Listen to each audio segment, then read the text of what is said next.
actually kind of don't remember my intro. It's been a while. Gosh, what do I say? Today we're playing Swooning for Hello, Stands. Internet. Welcome Because to We Find the Stand. we're sick about these two old men. It's so serious. I need him. And I tried to record this video already, and the file corrupted, and so now we're doing it again. So the first part of this, And now we have to, we've already back. seen. As we're back. Subscribe to my Patreon. Smash that like button. And we're gonna start. Okay, so calm down. We'll be Plutify, okay? We'll be Plutify since we don't have 1,000 people here. Yeah. Sorry, I gotta do some vocal warm-ups. Me. Okay. Stop, I'm actually gonna throw up. Okay. Good old road trips, full of promise and ripe with potential for adventure, soul-searching, and incredible scenery. Or at least, that's what you thought before the novelty wore thin. As of now, your legs are cramping up. Oh, hey, Bentley. You've exhausted all your travel playlists 2 times over, and your stomach is begging for something to eat. On top of that, you're pretty sure you're lost. My stomach actually isn't begging for something to eat, because we just ate, and Pluto's eating right now.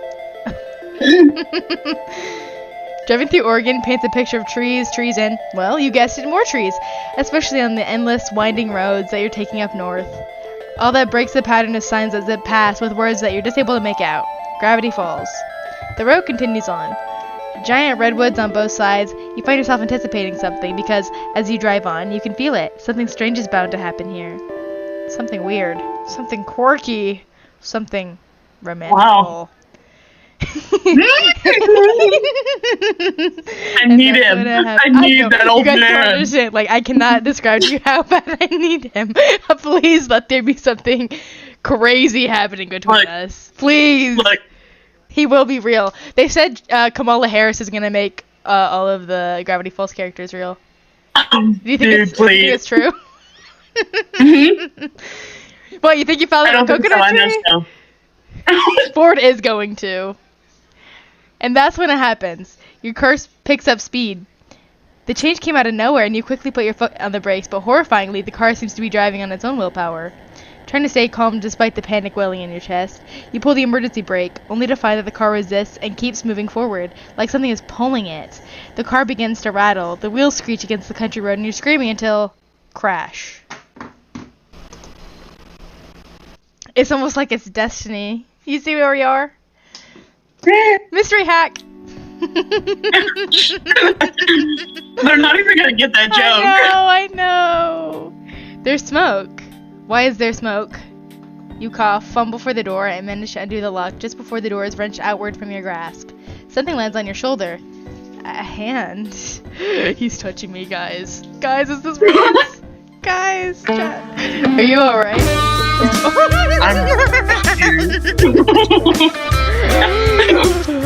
You will be mine. I need that old man. I do, you guys do. It's not a want, it's a need. It's a need. I'm sorry, it's serious. The turtleneck does it. The turtleneck trench coat combo. And the glasses. He knows what he's doing. He knows what he's doing. Tell me he just dressed up like that because he's a little stud. I know he grab-gunned me on purpose. Like, the man stands at your open car door. His hand on your shoulder leaves to tilt your head up. And he pulls a flashlight from his coat, shining it in your eyes. 2 blinks, and he lets your chin go. His eyes dart over the rest of you. Oh, you like what you see? Looking for injuries. Still stunned, all you do is watch. What's your name? I'm actually gonna choke on my sandwich. We're gonna be Depot, cause my fans know me as Deep Boy C-Boy. And you're Pluto, so... Yeah. That's such a stupid name. I don't want him to call me Depot the whole time. I thought so too, but I wasn't gonna say anything. I was like, you know what, you do you, pal.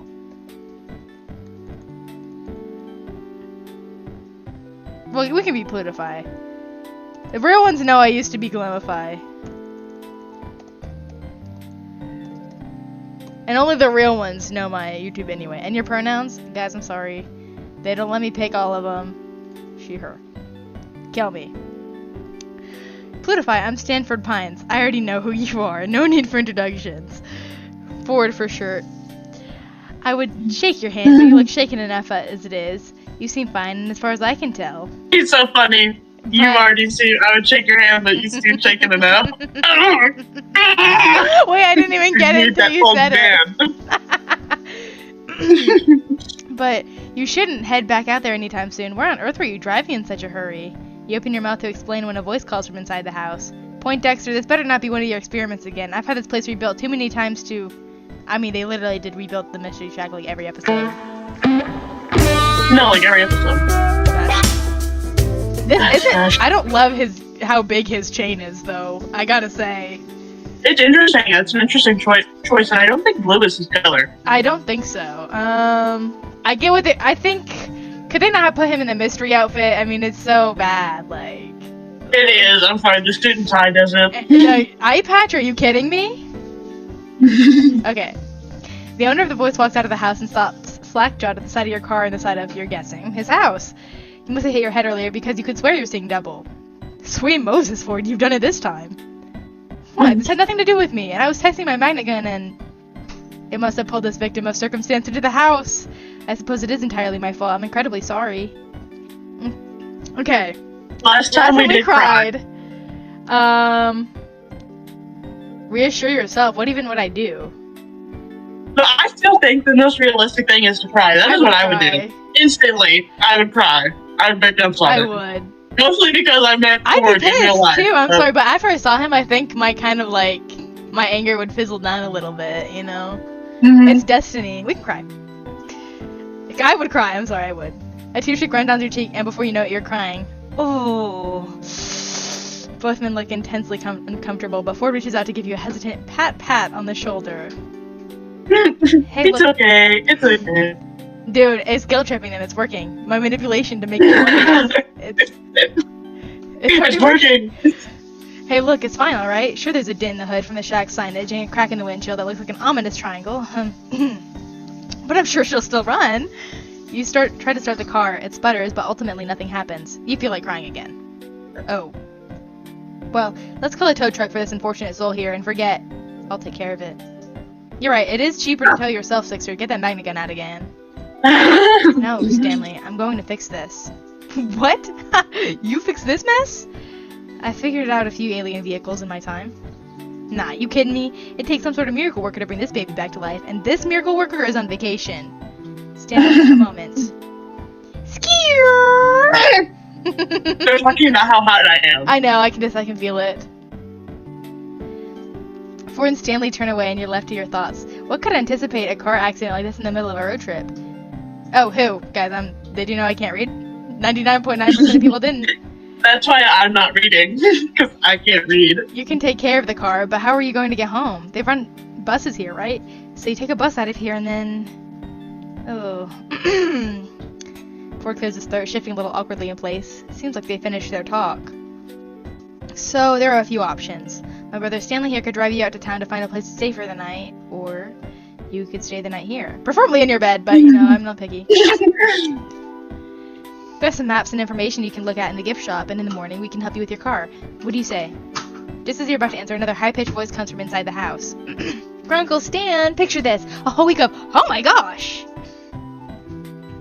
The girl that runs out of the house comes to a halt at the side of your car. Oh great. Grunkle Ford? Why is it that everyone automatically thinks I'm at fault? Well, this time it is my fault. But I've invited Plutify here to stay the night if she'd like. I'm sure I can fix this, I just have to figure out how. I can take a look. Yeah, being on vacation is pretty boring, and the old Stanmobile hasn't needed a tune-up yet, so it wouldn't be too bad to work on something in the meantime. Thank you, Stanley. I'm sure I can put something together from the gadgets I have lying around if you need any specialized tools to help you with the job. You could take a look at other things if you wanted to as well. I think I have some other machinery that's broken. You know. Had to take a sip of my purely sweet tea, not sponsored. I don't know if that's allowed on YouTube. I'm sorry. Wait! I'm also drinking sweet tea, but mine's from Chicken Express. But the real people know that I don't actually drink sweet tea. I drink a little bit of sweet tea, and then the rest is water. I'm sick of you. I'm sorry, it's too sweet. It's too sweet. Hey, let me introduce myself. I'm Mabel! You can ask me anything. I pretty much know everything there is to know about this place. Wait, hold on. I haven't even said anything yet. I appreciate your offer to let me stay and to repair your car. Yeah, it'll be good as new in my hands. I mean, look at my Stammobile. She's been through the ringer for who knows how many times, but she's still a beaut. He points to the red car parked a distance away. You can't really see how beautiful it is at this distance, but he sounds really confident. He's a con man, girl. Of course he sounds confident. It's his job. Yeah. And it doesn't... You know what? Husband events is fortuitous for me. For me it is. I'm ecstatic. He will be mine. Oh my gosh. Fortuitous, of course. Oh, I did not click it. Free repairs, free lodging, there's no better deal to be found. And if things don't work out, the town probably has some sort of auto repair shop you can head to instead. Well, I accept. Thanks for the help. I said it exactly like that. This is canon to the verse. My apologies again. What an embarrassment. I must have made such an elementary mistake. As the pines lead you inside the house, Mabel leaves her number in your phone for you to call whenever, and you find out that Ford's twin goes by Stan. This part's the house, but just outside that door is a mystery shack. Hey, you ever been in the mystery shack before? I wanted to, actually. I saw a bumper sticker while I was on the road and got curious. I want you to be in my mystery shack. Well. There's mysteries to be found closer than you'd expect. Bro, he doesn't even know. He doesn't even know. He's Dude. unaware. He doesn't...